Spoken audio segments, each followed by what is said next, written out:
Good morning, Abundant Life Church. This is Pastor Chris, and we're going to be continuing our study of Romans chapter 8, verses 31 down through 39. Now, when we left off, we were talking about the idea of God sticks with us, so we should stick with Him. But some people don't stick with Him because, Lord, where were you when something went wrong in my life? But that's not necessarily a bad question. So, where is God when the dark times come? If God could give us Jesus, well, then why doesn't He just go ahead and solve all of our problems too?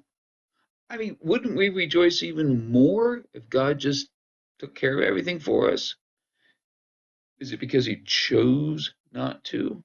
Could God cure every Christian with cancer? Of course He could. So why doesn't He? Is it because He's uncaring? Well, how else could people be expected to think?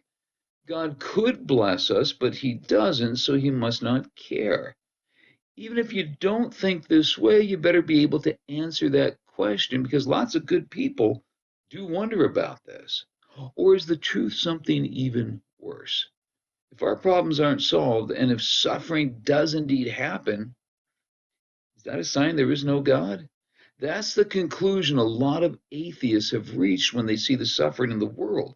Suffering proves there's no God, doesn't it? How are you, as a believer, supposed to answer that? You see, this is why Ted Turner, who owns the Atlanta Braves, this is why Ted Turner's an atheist. When he was a kid, his older sister got cancer. He prayed that she'd be cured, and she died. Therefore, there is no God. Okay, this whole issue goes deeper than just a few frivolous, greedy preachers saying God wants to make you rich.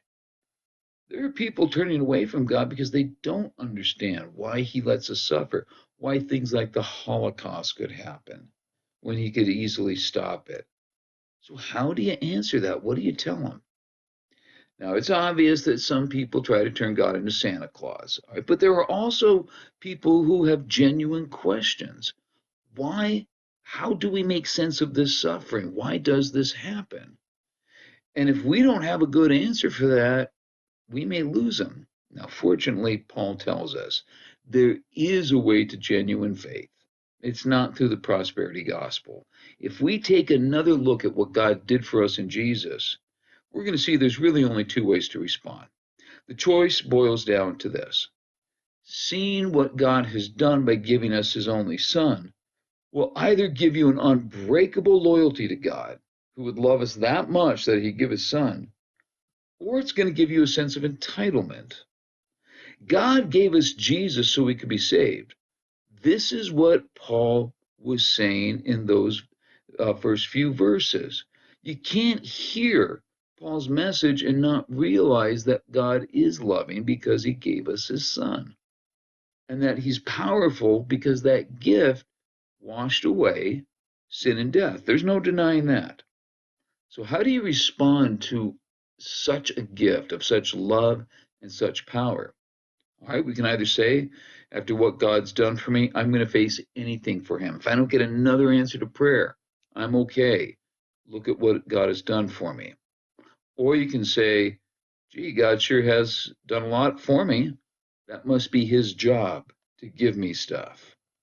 So now I expect Him to keep up with my other demands. When you see the gift of Jesus, it's going to make you assume either that God is special or that you are.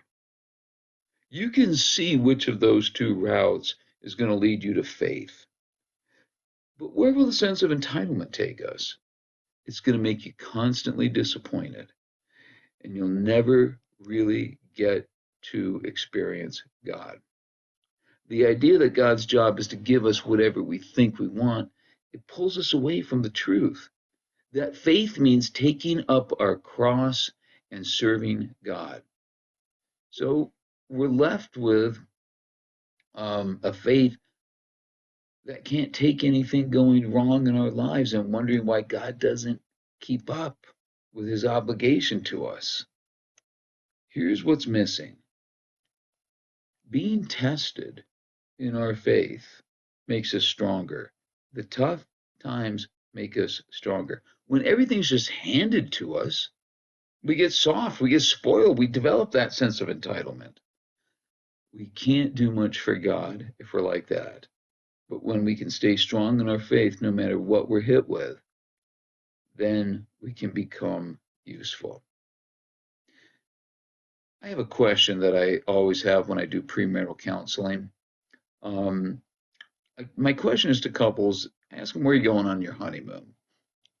Okay, wherever they go, I ask, are you going to fly there? Sometimes they're going an hour away. Okay, let's assume you fly. Now, if you're getting on that flight and the captain comes on and says, "Hey, I want everybody to know something. We have a 75% success rate with our airline. That means out of every 4 flights, 3 of them land successfully without crashing. And the good news is, earlier today, one of our flights crashed. So, law of averages say we should be fine. Would you get on that plane? It's got a 25 or 75% survival rate. Would you take those? Of course you wouldn't. Of course, 1 in every 4 flights crash, and you wouldn't get on that thing. Okay. Then I asked these couples about to be married, what's the success rate for marriage? It's a lot lower than 75%. So why are you getting into this? How can I be sure that you guys are going to make it? And they always say stuff like, well, we're going to communicate. We love each other. Here's the thing. Success in a marriage isn't about the honeymoon. It's not about the wedding. It's not about romance. You know what marriage is? Marriage is trips to the emergency room at 11 at night because one of your kids is sick. Marriage is about comforting each other through a miscarriage. Marriage is about what are we going to do now that I got laid off? The ones who last through all that stuff make it because that makes their sense of love and commitment that much stronger. The ones who just think, I expect romance all the time, and if anything goes wrong, well, I give up on the marriage, they're not going to make it. Faith is the same way. We'll talk more about this next time. Till then, have a great day.